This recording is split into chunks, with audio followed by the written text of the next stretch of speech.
Here we go. Now, this is where the red carpet begins, and as you can see, it's treachery, mind yourself.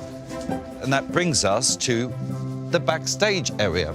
This is Strictly Come Dancing live. Joy of joy, my favourite thing.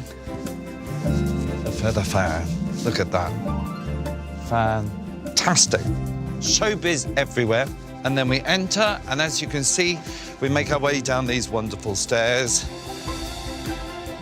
And you can feel and breathe the electricity in the room. Dancer and choreographer Craig Revel Horwood is best known for his straight talking as a judge on the hit TV series Strictly Come Dancing. Going anywhere near a floor, I think. You were mincing around that stage, darling, like we're in an episode of Some Mothers Do Ava. Craig has lived and worked in Britain for 26 years, but he was born in Australia. His father, Philip Revel Horwood, was an officer in the Australian Navy. My father, unfortunately and quite sadly, died just over a year ago. You know, all the questions I should have asked him about our family was too late. It really set my mind to thinking, I'd love to know more. The only thing I really know are my immediate grandparents.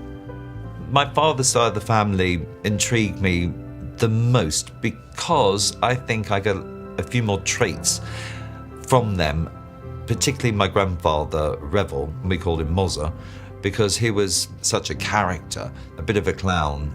And my grandmother, Fons, her real name's Phyllis, a very loving, a very quiet and unassuming lady. I only know that she was in an orphanage for some reason. I would love to know her family history. I often wonder, because I was the only person out of my family really to take up anything theatrical. I would love to know that there might be some entertainer or something like that in my past. I'm hoping to find out something wonderful about my bloodline. Maybe they did something amazing.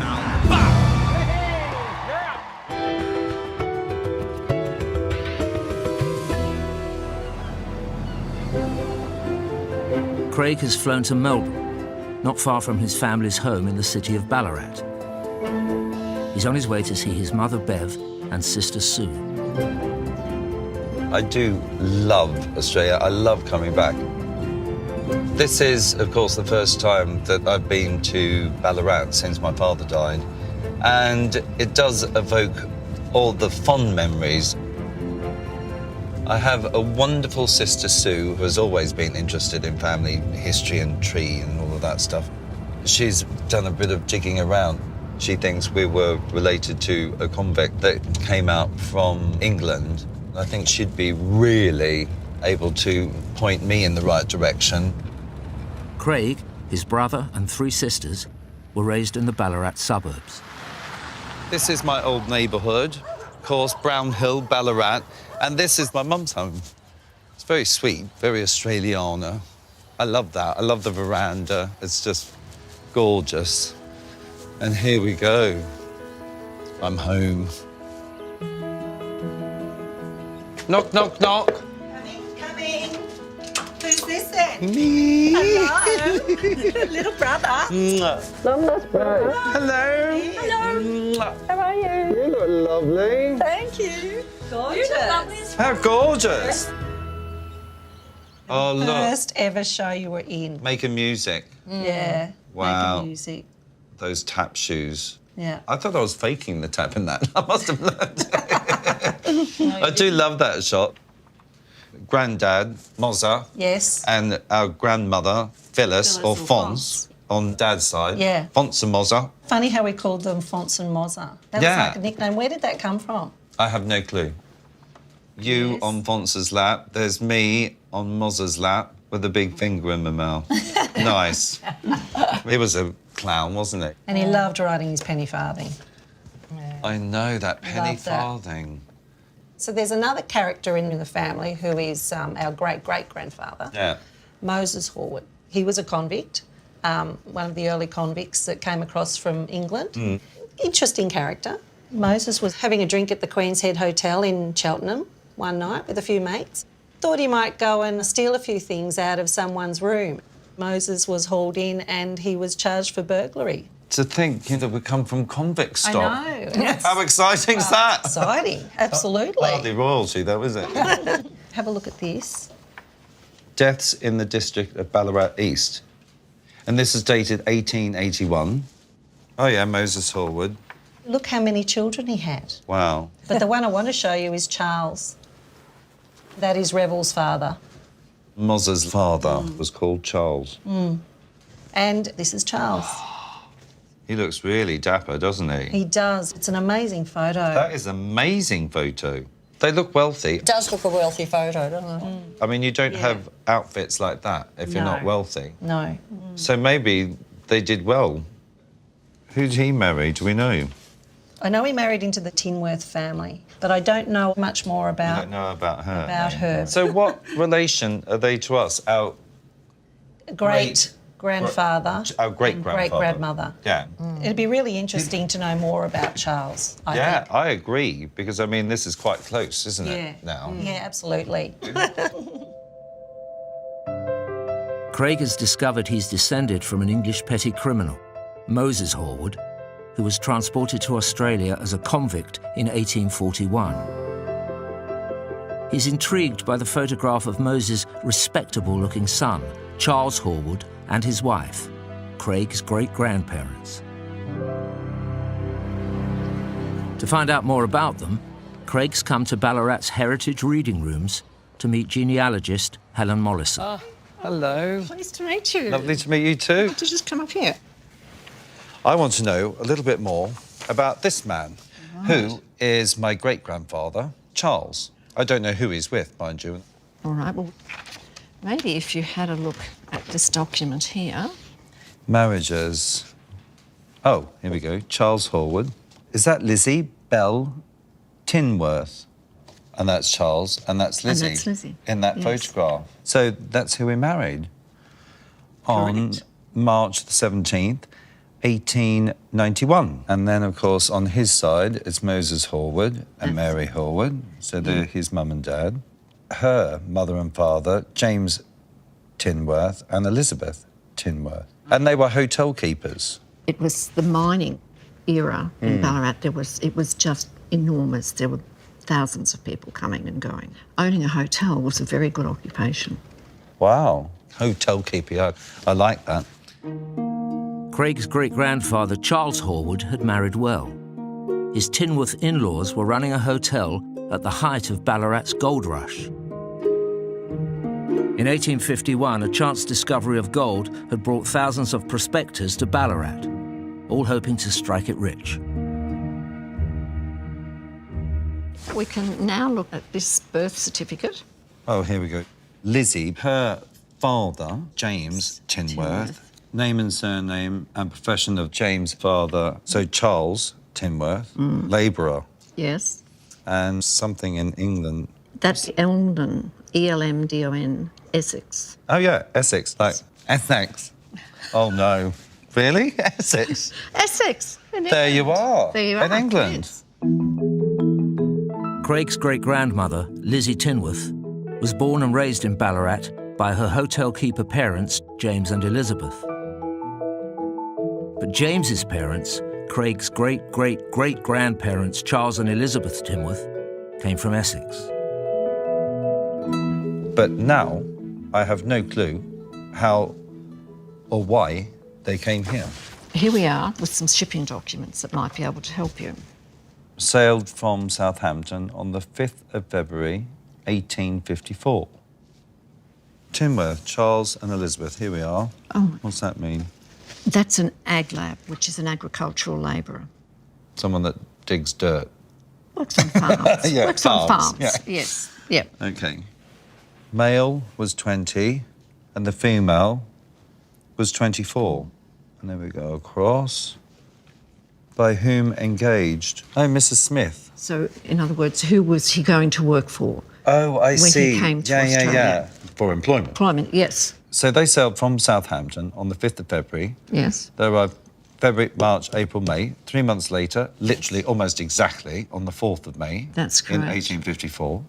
Yes. And they sailed into Geelong. But they must have wanted to do that. Yes, because Australia was a new country and we desperately needed people. The government would pay for their fares on the ship. Oh, I see. As well as sending convicts to Australia, to help build this new colony, the British tempted young couples like Craig's great-great-great-grandparents with the offer of a free passage. So he came out, sort of fully paid. That's wonderful. And got fed. And got fed. And Geelong's quite nice, isn't it? And it didn't have to go via Van Diemen's Land, has it? Well, that's As true. a convict. Oh, well, that's nice to know. Now, this here might surprise you. Births in the district of Ballarat, in the colony of Victoria. OK. Yes. Charles obviously moved to Ballarat because this is where the child was born. Yeah, well, this is a Tinworth, isn't it? Edward, father, Charles Tinworth, and Elizabeth Revel. And it says Charles was 26 Yes. and a minor. That is most interesting. So that may have been actually the driving force behind the whole reason why he left Essex in the first place, thinking, OK, I hear there's gold. Let's get a way out there without having to break the law. That's right. He did, doing the work for Yeah, Mrs. by doing the work for Mrs. Smith. Perfect. Love that. Oh, well done him. They chose to come to Australia when they were 20 and 24, like a young couple that decided to come and work the land. They moved to Ballarat for the gold rush because he became a miner.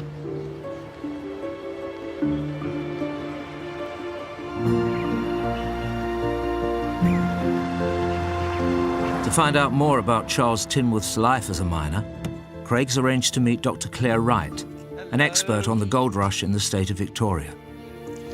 It's lovely to meet you. Lovely to meet you too. It's gorgeous up here, isn't it? Isn't it beautiful? Lovely. This is Black Hill. Yeah, I used to come here as a kid, actually. The reason I'm here is because I'd like to find out a little bit more information about my great-great-great-grandfather, Charles Tinworth. I can't imagine what life would have been like, actually, in the gold rush. When Charles and Elizabeth arrived here, they would have arrived to a tent city of about 40,000 people. Wow. So can you imagine everybody living under canvas, not just on 40-degree days with these northerly hot winds, but also in the freezing cold of winter? Yeah, snow. Well, I've lived through that. I've lived through the icy, freezing mornings, you know, when I was doing my paper round. Tens of thousands of miners like Craig's 3 times great-grandfather Charles brought their families to live in tents near the Ballarat goldfields. Crowded together with no sanitation, diseases like dysentery and typhoid spread quickly. Charles and Elizabeth were raising their 3 young children in these tough conditions. For the families that came out here, it was incredibly difficult. And Elizabeth herself didn't have it easy. We have the hospital records. Elizabeth Tinworth. She's 34 years old at this stage. Birthplace, Essex, of course. She has been hospitalised for a condition called menorrhagia. Menorrhagia. Excessive menstrual bleeding. Oh, no. Which may have been actually a miscarriage. She was in hospital for 37 days. That's a long time. Oh, my God, that would have been awful. That's really sad. I mean, you don't often think of that, do you? You think of people striking it lucky, striking it rich, great big gold nuggets, everyone's celebrating, and you forget the hardships that they actually went through. Claire has brought Craig to an area by the Yarrowee River, where his 3 times great-grandfather used to mine. Yeah, watch your step. Prospectors could get to work after they'd paid a licence fee to the government for what was known as their claim. Charles would have been entitled to a 12-foot claim. So it's not a large piece of land, 12 by 12. No. In terms of the kind of mining that Charles would have been doing, This gives a really good indication of what it would have looked like on the banks of the creek. But there is an awful lot of equipment. That's right. So every miner would have had to purchase that equipment and bring it out here. Hot, heavy, labour-intensive work, not for the faint-hearted. At the start of the Ballarat gold rush in the 1850s, miners could find loose gold close to the surface of riverbeds and creeks. They'd dig here, using pans and cradles to separate the dirt from the precious metal. After all of the sand and the rock has been dislodged and poured away, then what's left is Gold! those Yeah, the flecks of. the flecks of gold left at the bottom. Wow. It's a lot of hard work for what seems very little reward. It begs the question, did Charles strike it lucky and rich? Have a look here. This will show you what actually happened to Charles and Elizabeth. Oh, OK. Insolvency jurisdiction. This is 1865. It's a little 1865. hard to see there. Charles Tinworth. Charles is filing for bankruptcy. Oh, no. The details actually give us a pretty good indication of what's going on in Charles and Elizabeth's life over that 10 years. Grocers. Oh, that's what they owe them. Oh, grocery goods, 38 quid and 10. Butchers, 17. Bread, boots. And this one, Oh, dear. Medical, medical attendants. Attendants. Look at the price 18 quid. That would have been a fortune. Oh, what's that? Cash loan. lent. Oh, God. He's borrowing cash. More cash, another like £10, another £5. So here, James Tinworth lent him £10. Oh, so this James is his brother. and Joseph, Also his brother. So we had two brothers here in Ballarat. Wow. I mean, when you look at this, the whole total is £107.49. I mean, what on earth would that be in today's money? Well, it's a lot of money. I mean, it's roughly between £8,000. Clearly he knew he had no way of being able to pay this off. Yeah. And then just had to go into bankruptcy. And start again. What a nightmare. What on earth happened to them? Charles and Elizabeth, I was particularly moved by it, actually, because I thought, that they're real, well, what we would call here Aussie battlers. They really battled on until they could battle no longer. But, good on them for trying. I think that's something to be definitely proud of and something that I can relate to. I'm hoping there is only one way on the Wheel of Fortune when you're down on it, and that's up. So I'm hoping the next part of the story might lift me up out of this little bit of glumness I feel today, about their lives. After a decade searching for riches in the goldfields, Charles Tinworth had lost everything. To find out what became of his 3 times great-grandfather after his bankruptcy, Craig has come to the old mining exchange to meet historian Joan Hunt. Hello. Hello, Craig. Pleased to meet you. Lovely to meet you too. Come with me. I've just recently discovered that my great-great-great-grandfather, Charles Tinworth, and his wife Elizabeth became bankrupt after 10 years, bless them, of mining. I just wondered if you knew anything about that. Well, I know that they became bankrupt in 1865, and you might be interested to read this follow-up. Yeah, that was 1865. So this is from the Geelong Advertiser, Thursday, April the 29th, 1869. Before His Honour Judge Forbes, Commissioner in Insolvency. The following is a list of certificate meetings. William Vals, Ballarat, Thomas Hanson, Charles Tinworth, here we go. So, what's that mean? 4 years after he became insolvent, Yeah. he has now been cleared and has a certificate, so he's now okay. So, Oh, that's good. So 4 years later. yes. Wow. What did he do for 4 years? We do know that the two brothers, James and Joseph Tinworth, were with Charles, and they had started mining together. Interesting. By the late 1860s, When Charles joined forces with his brothers, most of the gold near the surface of the riverbeds around Ballarat had gone.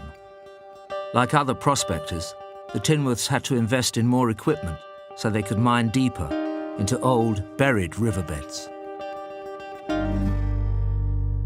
They really got to a point where the buried rivers were being depleted, so it's very likely that maybe in 6 months or maybe next year, that will be pretty well worked out and they're going to have no more gold. What a life. They had a lot of ups and downs. Yeah, they did. They really, really did. 20 years after gold was discovered in Ballarat, the boom was over, and by the early 1870s, many miners had left. Those who stayed moved into a more dangerous and costly type of mining. They wanted to get at gold buried deep in deposits of hard quartz, a common mineral in rocky higher ground. Craig wants to know if his 3 times great-grandfather and his brothers took to this new type of mining. He's come to the White Horse Ranges on the outskirts of the city to meet mining scientist Curtis Noyce. Hello. Hello, Craig. Yeah. Curtis, how are you? Curtis, lovely to meet you. So I hear you're chasing some information about your family. Yes, I am. Well, actually, I've been doing some research into the area and see if the Tinworths did have any success with their mining. This is a map just showing you how much activity actually occurred underground. I've just seen Clark's and Tinworth mines here in Ballarat East. That and is... although not your family's, is very close to this area. So it'd be a very similar operation. That is huge. I mean, this is a massive progression from when they first started. This is proper mining, isn't it? Yeah, absolutely. Industrial. To get at the gold-bearing deposits of quartz, Charles and his brothers had to build a shaft reaching hundreds of metres underground. They'd haul the heavy quartz to the surface and crush it to extract the gold. So where we stand today is actually where your forebears were. Really? And in fact, I discovered a couple of depressions and I thought I'd better have a closer look. So there's a slight depression through this area. OK. Oh, yes. That had me interested. So I came looking and I actually discovered just here a footing of one of what I believe to be the shaft. Wow. It was a eureka moment. I noticed this tiny piece of concrete. And what I noticed that was different about the concrete is that it's full of quartz, which means it's not modern concrete. So they're using the materials that are available to them. Available, yeah. So I believe that has been put there by your family. Wow. Tinworth quartz. Absolutely. I'm going to build a house out of it. That's amazing, actually. Well done. There's a little bit of history right there. In fact, a huge bit of history. It hasn't been uncovered for years. How exciting is that? I'm not sure if you're aware, Craig, but today we are mining directly under here. And if you'd like to come underground, I can show you the base of this shaft. I'm getting goosebumps. I mean, this is ridiculous. This is about coal mining. Absolutely. This is about mining, and I'm actually studying It still exists. Wow! Underneath this now. 500 to 600 metres below the surface, we are mining today. That is insane. I love it. Curtis is taking Craig underground into a modern mine to see the remains of a shaft from the 1870s. The Tinworth mine was only metres away from this site. So, off to our left, and there we have. Wow, that is tiny. Yeah. That is unreal. The shaft, you'll just see some timbers in the background there. Yes, I can. So that's where the cage would come down with the men. Oh, OK. And because it's sort of the bottom of your workspace, you'll have to bring out your wheelbarrows and your tools for the day. So this level and the entrance, if you're doing it with a pick and a shovel, it's as wide as it has to be because you've got to haul all of that rock back up. It's laborious, isn't it? I mean, they must have worked tirelessly on that. So one of the risks working underground, obviously, is the collapse. So while you're tunnelling away, they won't have all of the ground support in. and a number of men lost their lives. Oh, God. I know you hear of, like, old mines caving in, don't you? Yeah. Oh, God. You know, when I look at that, and I think that my ancestors, you know, my family, were down in among that, looking for a new future, you know, and what they were prepared to do to get that new future is beyond me. Living on a pipe dream, you know, living on... With no guarantees. With no guarantees, and it's just It's incredible. a big commitment. Yeah, a massive commitment. I mean, you're risking your life just for a better future. Curtis is taking Craig a further 400 metres underground, where miners are still extracting gold from quartz today.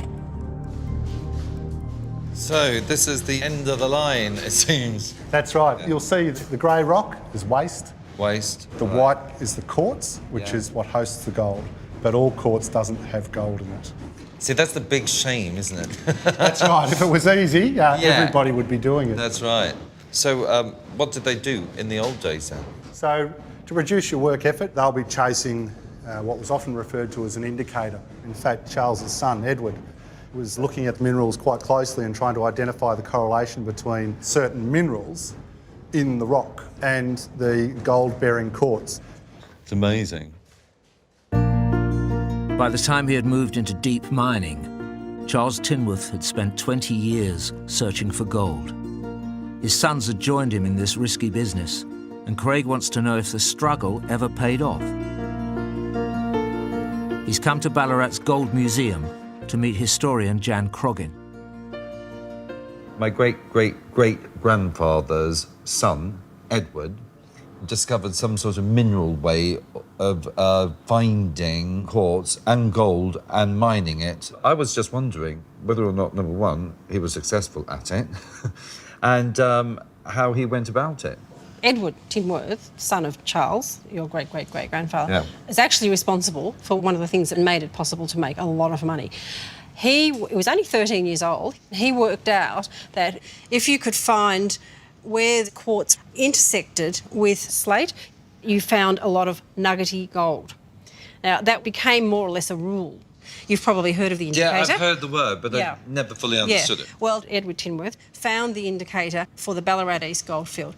Wow. So it's pretty exciting. That is, and that's an upturn, I can tell you. I've been in the doldrums, darling, you know, and then they come up with it. That's brilliant. Oh, that's exciting. And, of course, the second question you asked me was it helpful? Yeah. Have a look at that and see what you think. It's a Geological Survey of Victoria. Oh, I see. List of nuggets found in Victoria. Oh, here we go. Tinworth's party. And that was from the indicator. And how much did it weigh? This was in 1880. And it weighed about... 250 ounces. That's huge. Yeah, it is huge. I mean, how much is that actually worth? On today's prices, would be £1,000 an ounce. Wow. So that's £250,000. £250,000. Oh, that's brilliant. They must have absolutely been delighted. I mean, they'd been through so much hardship. I mean, to finally win the lottery. If you'd like an indication of what a nugget might have looked like... Yeah, I would love that. We can show you. This is a bit special, yeah. You're kidding. Would you like to? Yeah, I want to hold it. Of course I do. This nugget, have a feel, 29 ounces. That is really, really heavy. It's amazing. It's gorgeous, isn't it? The one that Tinworth found, the 250-ounce nugget, is about 9 times bigger than that nugget. I mean, there's stuff that dreams are made of, Absolutely. isn't it? Seriously. Obviously, they must have gone on and are finding nuggets and all of that stuff, but please don't tell me it all ends in disaster. My stomach couldn't take it, darling. My heart couldn't take it. What happened next?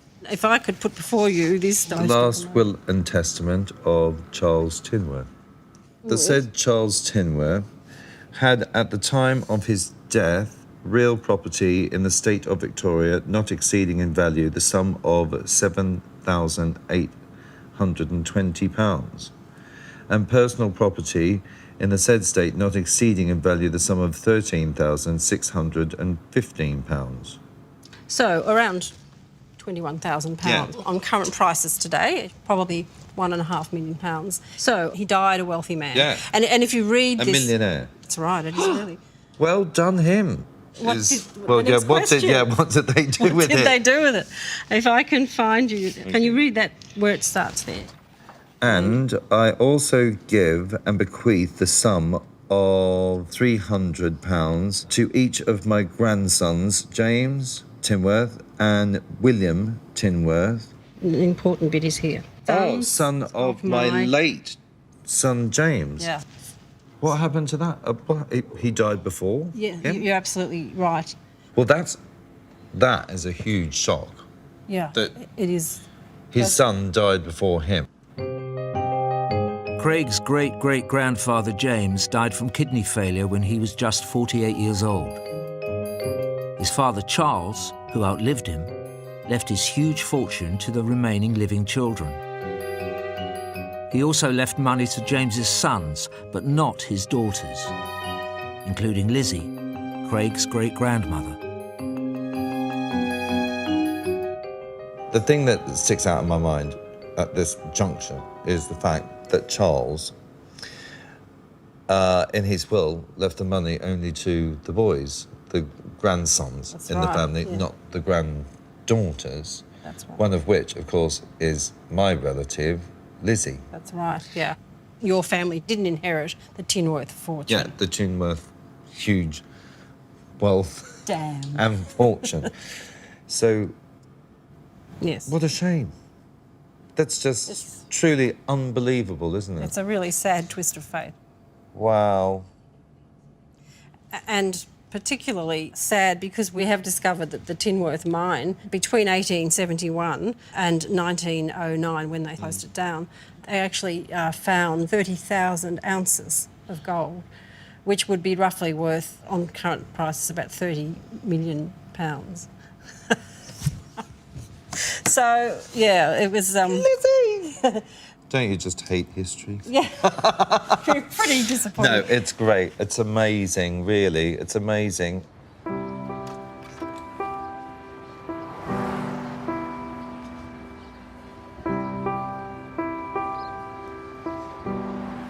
It does make me wonder what my father, who recently died, may think of this journey, because I'm sure he knew nothing about all of this.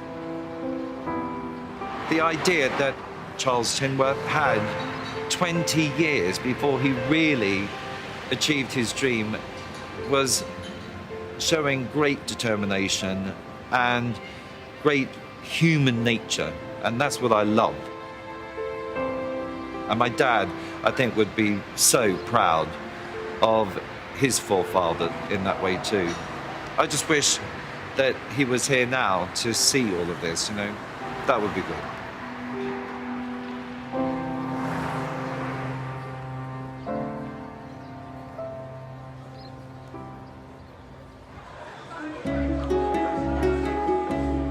I think it's time to actually find out about my grandmother's side of the family. I call her Fonce. I don't ever really get to see my grandmother that much. The last time I saw her was literally 4 years ago. And since then, my father has died, of course, her son. So she's probably been dealing with that. I can't wait. Craig's flying 2,000 miles west across Australia to see his grandmother Phyllis, known in the family as Fonce, who lives in Perth. Fonce turned 100 last month. I mean, she was born in, 1917, for goodness sake, which is just outrageous. I really know very little about my grandmother's upbringing. The only thing I really know is that she was in an orphanage. Phyllis lives with her grandson, Craig's cousin, Logan.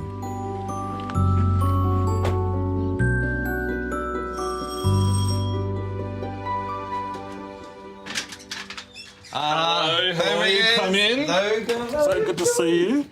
A lovely long time, eh? Oh, come in. You're Come looking in. well. Thank you, and you. Gorgeous. Come in. Oh, look. Here we are. It's been ages since I've been here.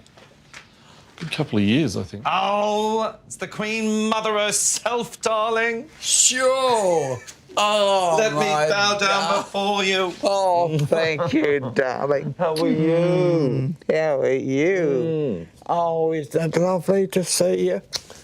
It's lovely. Oh, that's You lovely. look fantastic. Thank you so It's very lovely much. to be here. I'm glad you could come. I believe you got a little card from the Queen herself. I sure did. Would you like me to show you I one? would love it.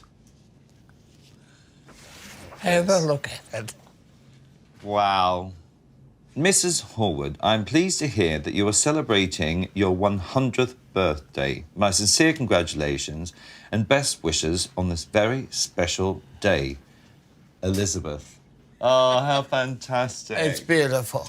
So, Fonts, Yes? I haven't, over the years, asked you much about your life, your roots. I don't know whether you have any photographs of your mum and dad, by any I've chance. just got one, Oh, and here it is. It's a beautiful photo of them. That's my mum and dad. oh, That's Julia, and that's Harry. she was gorgeous. She was. He she is was- very striking as well, isn't he? Really He's very square small. jawline. Wow. Strong-looking man, like a Yeah, miner. he looks like a rugby player. Yeah. My mother, I was there the day she died. She had the baby at 9 o'clock, and that was it. Your mum died of childbirth, was it? Yeah, she died of childbirth. 9 children, Boy. and she died at 40. When my mother died, I think they all got together and I thought they decided what they were going to do. After a big discussion, they decided they'd take us to Emmerville. Went to the aunties and the uncles, and they had us for about a month. And I suppose we got too much for them.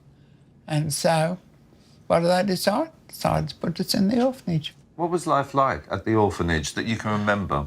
It was rigid, it was regimental, but glory be, Christmas Day was the best day of the lot. Christmas Day. It was the same routine, up at 6 o'clock in the morning and down to Mass at 7. You come out into the dining room for breakfast. There, on your plate, was one sausage. One sausage. Believe it or not. You could pick it up in your fingers and you could sit and eat this sausage. Isn't that incredible? What a fantastic story. It was unbelievable. They fed us, they clothed us, and they educated us. What more could we ask? Yeah. And that was because your dad couldn't do Yeah, that that's for because you, my could he? dad couldn't do it. No. Well, He would after- never have been able to have looked after all of us. Is there any more information that you have about your dad? I've got his birth certificate. Wow. If that would be a thing. Yeah, Help come to on. You. Okay, here we go. October 5th, Is that 91? 1871. 71. Sorry, yep. At Clairvaux Station near Emmerville. On a station? He was born on a station. What, a platform? No, a sheep station. No, Bond's laugh. So where they run the livestock. Okay. You've got, Oh, there's the father's name, Yeah. occupation, age and birthplace. you've got that? That's, what, Harry? Yep. Harry Shaw, 31 years, Ashton-under-Lyne, England. Ashton-under-Lyne, England. British too. Ashton-under-Lyne had a big industry of cotton mills, and that's originally where he worked. Wow. So, okay. I would love to know what you might remember about your grandfather, Harry Shaw. I might have a photo of him. That's him. Ah, this is Harry. Yeah. That's my grandfather, but I don't remember him at all. Do you know anything about Harry? Well, he worked all around the North New South Wales area and obviously around this station where his son was born, this Harry. He was referred to as Harry Macklin Shaw. Amazing. Oh, that's exciting, isn't it? It's very exciting. Thank you. Thank That's you, all Fonz. right. Thank you. Craig's discovered that his great-great-grandfather, Harry Macklin Shaw, was another Englishman from the cotton mill town of Ashton-under-Lyne, who came to Australia to work on a sheep station in New South Wales.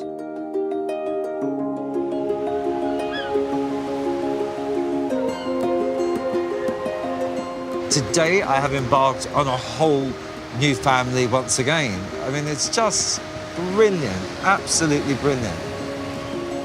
I was really surprised to find that my grandmother's side of the family, the Shaw side of the family, came from northwest England, up near Manchester.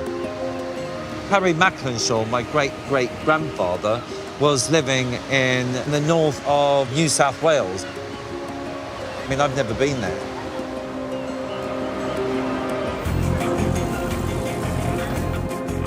Craig's travelling back to the east of Australia, to Glen Innes, the place where his great-great-grandfather Harry Macklin Shaw settled.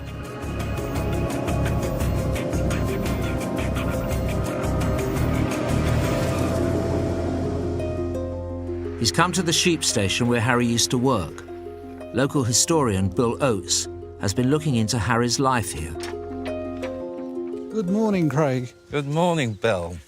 I'd like to know about this man, who was my great-great-grandfather, who came out from Greater Manchester, and his name is Harry Macklin Shaw. Harry came out to Australia following his brother William, who'd arrived in the colonies sometime earlier. Oh, OK. There was a shortage of labour up here, whereas the mills were struggling in England at that time. So there were many people making similar decisions. Right. I have got a photo here from the early days. I've been needing these. All right.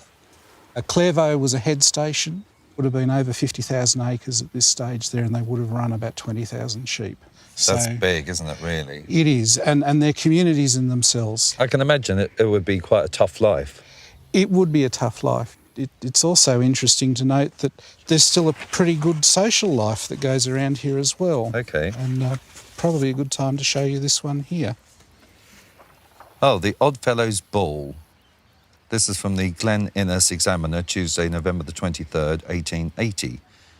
The Oddfellows gave a grand ball in Ezzy's large hall in the evening, at which there were about 70 couple present. That's quite a lot of couples, isn't it? It is, it is. For a little ball. Yeah. The Glen Innes String Band presided and discoursed some very sweet music. We were greatly struck with the uniform manner in which everything in connection with this ball was carried out, which was certainly due to the untiring energies of Mr. H. Shaw, who officiated as MC. Dancing was kept up till daylight. He was an MC, a master of ceremonies. If you're going to have a party, you've got to have it running till daylight. Oh, you do, don't you, I suppose? That was brilliant. Wow. Yeah. So he was emceeing this whole thing. So he was obviously some, sort of out there type performer in a way. Yes. Well, had a personality that could sustain that. Oh, for a community. That shows through. Shows through. When you consider someone as a labourer, you wouldn't think that there's no business like show business. But if you consider that he was master of ceremonies at local dances, they had to have some sort of showman in him. And he must have had a little bit of, chutzpah and verve, and that's what I love. Craig wants to find out more about his extrovert great-great-grandfather Harry. He's come to Glen Innes's History House to meet archivist Eve Chappell. Craig, Eve Chappell. Hi, lovely to meet you. Now, Eve, I was just wondering about my great-great-grandfather, Harry Macklin Shaw, and whether or not you had any other information on him at all. We do have.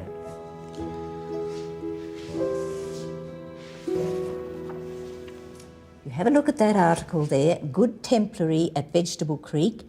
The annual anniversary of the Nil Desperandum Lodge. OK. The singing and recitations were not up to expectations owing to some imperfections in the stage fittings. Everyone's a critic, darling. Everyone's a critic. Harry Shaw's step dancing and recitation were well rendered. So he was dancing a bit. Yes. And acting a bit. And reciting. Yeah, and reciting stuff. dancing was indulged in until the early hours of the morning. He has a reputation for that because I read a little bit where, you know, he was emceeing a ball and it closed at sunrise, you know. You can see he's one of these people who's right in with his community. Yes. And he's going to enjoy himself. How fantastic. There's more. This is 1877.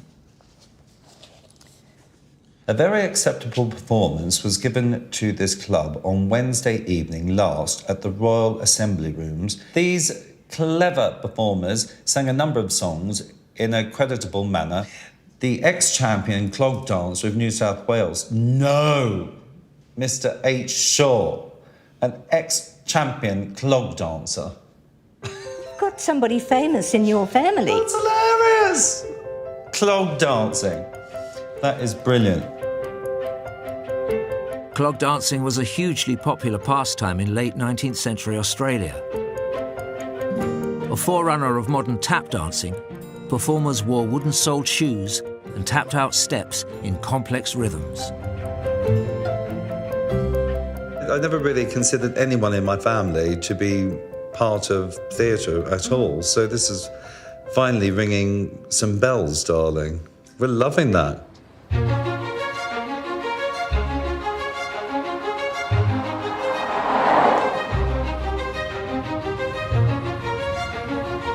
I'm really intrigued about old Harry getting these clogs out and dancing around. And I just found it really fascinating that there is finally some theatricality in my blood. Craig knows that his great-great-grandfather danced in Emmaville. He's been put in touch with local historian Anne Fairbanks.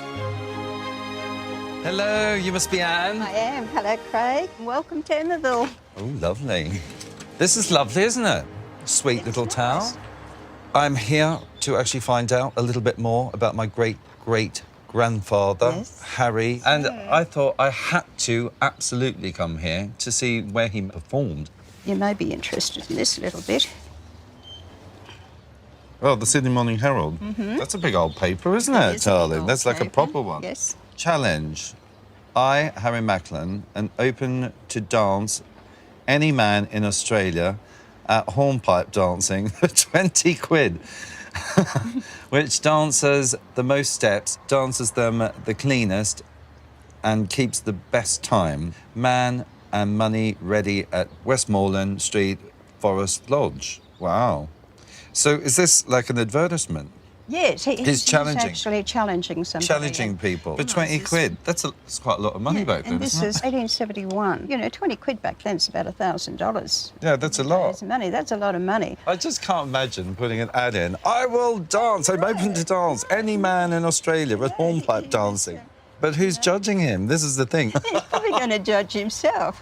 Yeah, well, he must be. Man and money ready. That is brilliant. It's good, isn't it? I mean, he's really, like, throwing it out there, Yeah, isn't he? But, to but make not money. only that, to get to Sydney from here, he would have had to travel overland to Grafton, which would have Yes. taken 3 or 4 days by horse. And then from Grafton, he would have gone to the coast and caught a steamer to Sydney Yeah, just to go down there to perform. that is amazing. So, have another little one here too. Have a look at the date. Friday, January the 26th, Yeah, 1872. which we, of course, know as Australia Yeah, Australia Day. So he's popped off to Sydney for Australia Day. At 4:30, the champion clog dancer, Harry Macklin, and his celebrated dancers. It's just insane. It gets even better, Craig. Now have a look at this. That building there is the one that he performed at on Australia Day. It actually made the London news. So the rallies back home could have seen how well he was doing here in good old Oz. Did he tell the relatives back there, oh, I'm going to be a champion clog dancer and I'm going to be performing He probably did almost when he- equivalent to the Opera House? He probably said that when he left home. He said, you'll be hearing about me. That is amazing. I mean, to think, actually, how on earth he learnt any of that is beyond me. You know, to become the New South Wales champion for clogging is just insane.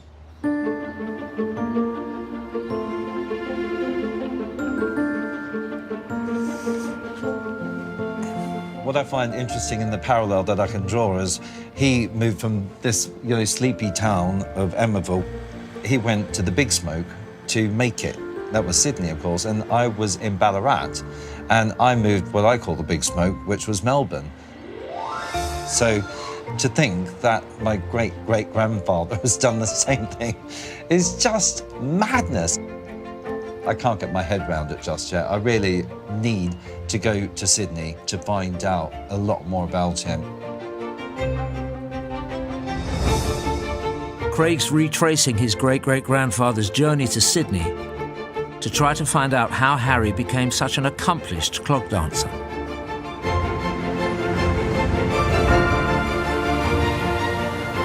Craig's come to meet music and dance expert Heather Clark. Hello. Hello. Must be Heather. Yes, Hi. you must be Craig. Lovely to meet you. Lovely to meet you too. Have a seat. Oh, thank you.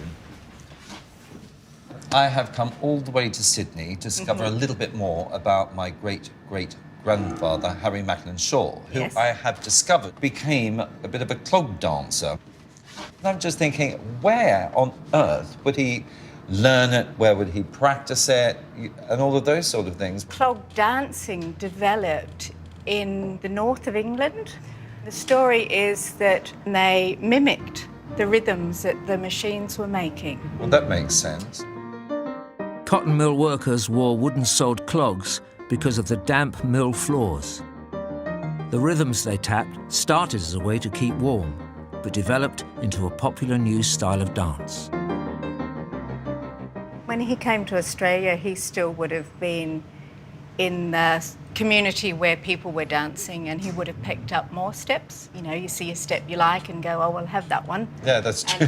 And, you sort of build on it. And there's also accounts of people like shearers and miners. They would take a little board with them, so when they had a break at lunchtime or whatever, they would practice their steps. They're not set routines. Well, you improvise, don't you? Like they did, I suppose, on the streets of New York. Yes. For tap dancing, you put a board down, you get the taps out. Exactly the same tradition. Yeah. I have heard references, of course, to Harry, that he became New South Wales champion. I actually have something here, which is hugely significant, not just in your family, but in Australian dance history as well. Darling, need my glasses. What's this? Born 5th of July, 1840. Oh, Ashen underline. Yes. Harry M. Shaw, champion of Australia. Is it Australasia? Yes. Australasia? Wow. So he Clog must have been dancing. fabulous. This is the 5th of October, 1871. Wow. That is extraordinary. That is something, isn't it? It is. That is amazing. It is. It's fabulous, isn't it? It's incredible. I had absolutely no clue whatsoever. That is a little gem of histoire right there in my hands. That makes it all real, actually. It does. It really does. Oh, I want to learn clog dancing. Well, I can help you there. Oh, no. Are we going clogging, darling? Yes. How excellent. I can't guarantee I'm going to be any good at it, but we'll have a go. Well. How exciting. Come over this way. Now, what I have here for you are a lovely brand new pair of clogs. Oh, they're a bit special, aren't they? There's not a lot of movement in those. No, really solid.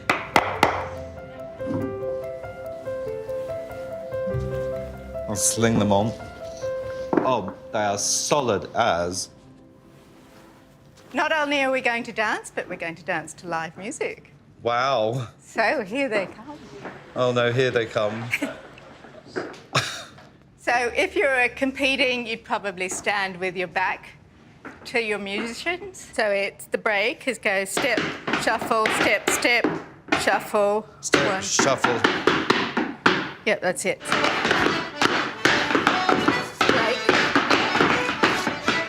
Oh, I see. Yeah. Then into the break. Okay. Shall we give it a bash? Okay. Oh, dear. This is like throwing me one, isn't it? On the spot. Okay. Break. Oh, that's the break. Bum, bum. OK, try it again. Okay. That was terrible. Ash, I'll just copy you. All right. And I'll fudge it to the end. I'm sure you're very good at that. Yeah, good at fudging.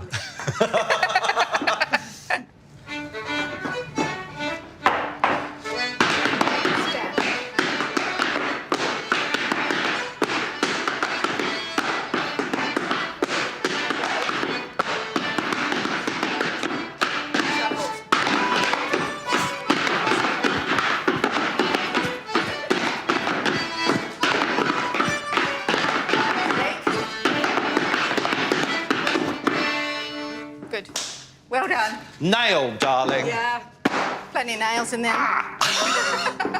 These hurt. Thank you, darling. That was fabulous. I'll practice that. I'll take these away. Yes, they're yours. Oh!